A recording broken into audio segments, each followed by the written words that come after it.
안녕하십니까. 저는 가톨릭 의대 순환기내과 조은주입니다. 오늘은 그동안에 우리 심장TV 영상에 달렸던 질문 내용 중에서 중요한 내용에 대해서 한 번 더 다뤄보고자 이 영상을 마련하였습니다.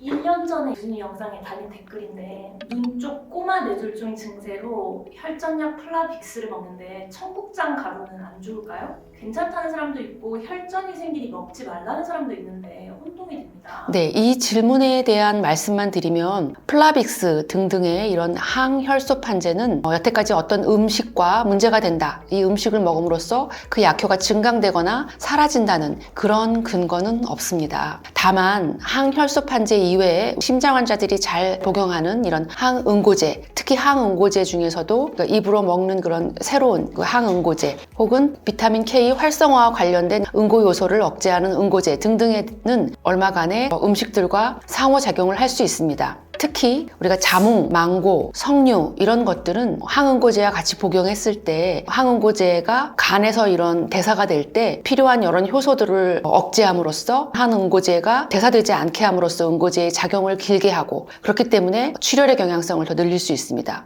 그리고 서양에서 잘 먹는 세인트 존스 워트라는 항불안제에 섞여 있는 저런 약초 같은 것들은 또 반대로 이런 항응고제의 약효를 감소시키는 것으로 알려져 있습니다. 그 외에 또 강황이나 인삼이나 마늘이나 생강 같은 것들은 그 자체로 항응고 역할이 있기 때문에 항응고제를 복용하는 환자들의 출혈 경향성을 더 늘릴 수도 있고요. 그 반대로 비타민 K를 함유하고 또 약간 떫은 맛이 나는 녹차 같은 것들은 그 자체로 응고를 강화시키는 역할이 있기 때문에 항응고제를 복용하는 환자들에 있어서 항응고제의 그 약제 효과를 좀 낮추는 경향이 있습니다. 지금 이 표는 정식으로 이제 논문으로 출간된 그런 데이터인데요. 비타민 K를 많이 함유한 음식, 비타민 K 관련돼서 활성화되는 여러 항응고 요소, 특히 2번, 7번, 9번, 10번 이런 요소들을 억제함으로써 항응고 효과를 내는 와파린을 복용하는 환자에 있어서는 조금 위험할 수 있는 음식입니다. 다시 말해서 생파슬리나 요리된 시금치, 케일 등의 잎채소 그리고 무청이나 시래기 같은 것들 그 외에 녹황색 채소 등은 비타민 K를 많이 함유하고 있기 때문에 비타민 K 의존적인 항응고 요소를 억제함으로써 항응고 작용을 하는 이런 와파린을 복용하는 환자들에 있어서는 이런 음식들을 조금 줄이는 것이 좋겠습니다. 보통 우리가 혈전을 방지하기 위해서는 요즘에는 항응고제를 복용하는데 와파린은 특히 판막 질환이 있거나 기계 판막으로 치환을 하는 환자들, 특히 승모판 협착이 있어서 심방세동이 같이 겹쳤을 때 좌심방 내에 혈전이 찰 수 있어서 우리가 그것을 방지하기 위해서 드시거나 혹은 콩팥 기능이 아주 안 좋아서 새로 도입된 항응고제를 복용할 수 없는 경우 혹은 어떤 이유 때문에 피에 혈전이 잘 생길 수 있는 이런 질환을 가지고 있는 경우가 아니라면 그런 음식만 조심하시면 되겠습니다. 그렇다면 인삼이나 다른 자몽 주스, 석류 같은 거, 생강이나 마늘 같은 것들을 어떻게 안 먹을 수 있겠느냐. 저런 것들이 보통 양념으로서 소량 들어가는 것은 문제가 없습니다. 문제는 저런 것들을 대량으로 달여서 엑기스를 낸 다음에 몇 달에 걸쳐서 드시는 경우는 굉장히 위험할 수 있고 특히 엑기스를 내서 좀 많이 드시는 것은 문제가 될 수 있습니다. 이런 거 먹어도 됩니까? 하고 저에게 물어보실 때는 그냥 쉽게 맛만 본다고 생각하시면 됩니다. 맛만. 다량을 드시지 마시고 내가 이것이 어떤 맛이 나는지 맛만 보겠다 이런 생각으로 드신다면 다른 항응고제를 드시는 데 있어서 크게 문제가 되지는 않습니다. 그런데 청국장에도 비타민 K가 굉장히 많이 함유되어 있거든요. 청국장을 먹지 말라는 것이 아니라 규칙적으로 드시라는 얘기입니다. 보통 드시는 항응고제는 청국장과 상관이 없는데 와파린을 드시는 분들은 확실히 청국장의 영향을 받는데요. 병원에 와서 INR을 체크한 다음에 이 환자가 정상적인 환자 1보다 보통 피가 2배 정도 맑아졌을 때 가장 적절하게 항응고 효과가 있다라고 얘기되는데 이 INR을 체크하는 것은 그동안 환자가 일상적으로 생활하고 일상적으로 식사를 한 후에 INR을 체크해서 이 약의 용량으로 INR이 2 정도 나왔구나 하면 그냥 그대로 드시면 됩니다. 근데 평소 그러지 않다가 어느 날 갑자기 청국장을 장기간 동안 길게 드시게 되면 이 약효과가 많이 떨어지게 됩니다. 혹은 길게 드셔서 얼마 정도의 INR이 나와서 선생님이 이 환자는 이 정도의 와파린 용량을 먹어야 되는구나 하고 이미 와파린 용량을 결정을 했는데 갑자기 청국장을 안 드시게 되는 경우에는 그 용량의 와파린은 상당히 고용량이 됨으로써 갑자기 출혈 경향이 커지는 경우가 있거든요. 그래서 내가 청국장을 좋아한다 그러면 규칙적으로 드시는 것이 좋습니다.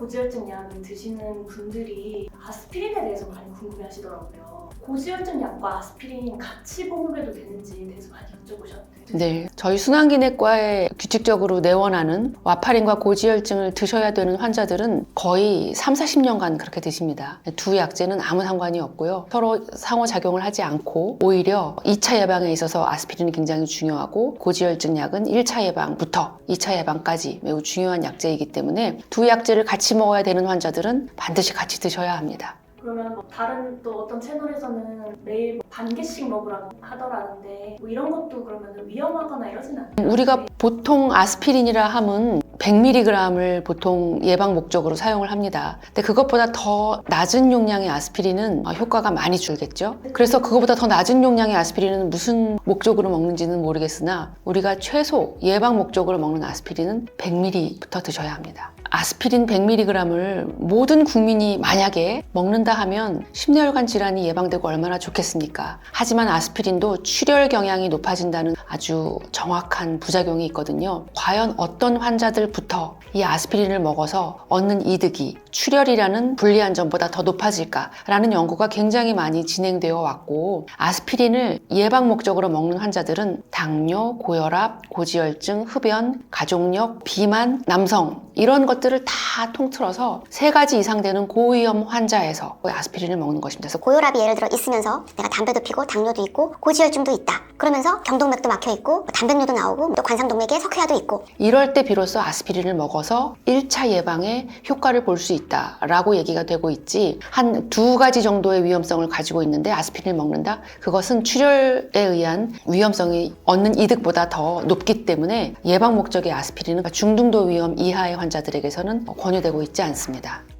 그러면 출혈의 위험이 있다고 하셨는데 어떤 분께서는 아스피린을 먹다 보니까 몸에 멍도 생기고 피부가 얇아져서 혈관이 보이고 뭐 불편한 감이 있는데 이게 실제로 아스피린이 멍에 잘 들게 하는 그런 약인지 궁금해하시더라고요.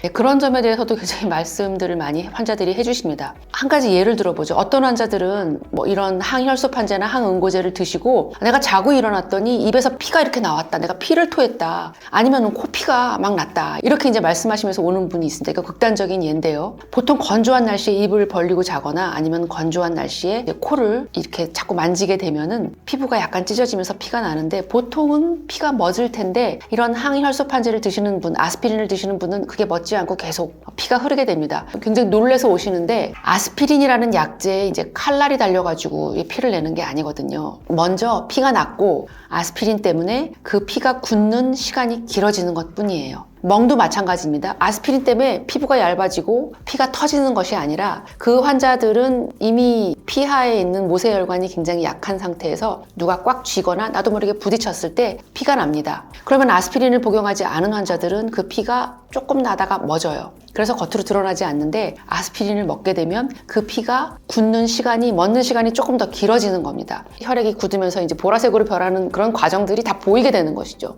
그러면은 애초에 부딪힌 게 잘못일까요? 아니면은 아스피린이 잘못일까요? 그래서 제가 아스피린을 먹고 여러 군데 멍이 든다고 호소하는 분들에게는 부딪히지 않게 몸을 신주단지 모시듯이 잘 보존하시라. 이 약은 그럼에도 불구하고 드셔야 한다라고 말씀을 드립니다. 아스피린과 상관이 없다는 얘기입니다. 멍은 아마 본인이 계속 부딪히는 그런 습관을 가지고 있거나 아니면은 얇은 피부는 아스피린 때문이 아니라 본인의 어떤 가지고 있는 신체적인 특성인 것이죠. 그러면 아스피린 수술할 때는 한 일주일 정도 끊어야 되나요? 라고 물어보셨어요. 수술 전에 아스피린을 약 5일에서 7일 정도를 끊어야 됩니다. 왜냐하면 그 전에 꾸준히 아스피린을 복용하셨던 환자라면 그 아스피린에 의한 항혈소판의 기능이 계속 남아있는 기간이 끊고 나서도 한 5일 정도는 지속이 되거든요. 단 이런 것들은 반드시 전문가와 상의를 해야 됩니다. 1번, 수술을 하실 선생님이 아스피린을 복용하고 있는 환자에서 내가 지금 하려고 하는 시술이나 수술이 출혈이 많이 있을 것인지를 잘 알고 계시거든요. 그 선생님이 아스피린을 끊어야 한다 라고 얘기를 하실 경우에만 끊어야 합니다. 두 번째, 만약에 아스피린을 끊어야 하는 경우라면 그 수술을 하실 선생님은 분명히 이 아스피린을 처방해주는 담당 선생님께 편지를 쓰실 거예요. 내가 이러이러한 수술을 해야 되는데 이 환자의 아스피린을 중단해야 한다. 이 환자가 과연 한 5일에서 일주일 정도 아스피린을 중단해도 되겠는가? 그 질문을 받은 순환기내과 선생님은 이 환자가 과연 5일에서 일주일 정도 아스피린을 끊었을 때 이 아스피린을 최초에 먹기 시작한 이유, 그 이유에 의한 심혈관 질환이 중단하는 동안 발생하지 않을 것인가에 대해 반드시 평가를 해주셔야 되거든요. 그래서 환자가 임의대로 내가 수술을 할 거니까 아스피린을 5일에서 일주일 끊겠다라고 스스로 판단하는 것은 절대 금기입니다. 그래서 환자분이 임의를 끊지 않도록 각별히 조심해 주세요. 네, 이상입니다. 여태까지 우리가 항혈소판제, 항응고제, 그리고 와파린을 복용할 때 어떤 음식을 조심해야 하는지에 대해서 말씀드렸습니다. 워낙 중요한 질문들이기 때문에 제가 그 질문에 단순히 답을 드린 것이 아니라 왜 그렇게 해야 되는지에 대해서 말씀을 드렸습니다. 앞으로도 영상에 대해서 질문이 있으시다면 전혀 주저하지 마시고 질문을 올려주시면 감사하겠습니다. 특히 영상이 유익하셨다면 좋아요, 구독, 알람 설정 꼭 부탁드립니다. 감사합니다.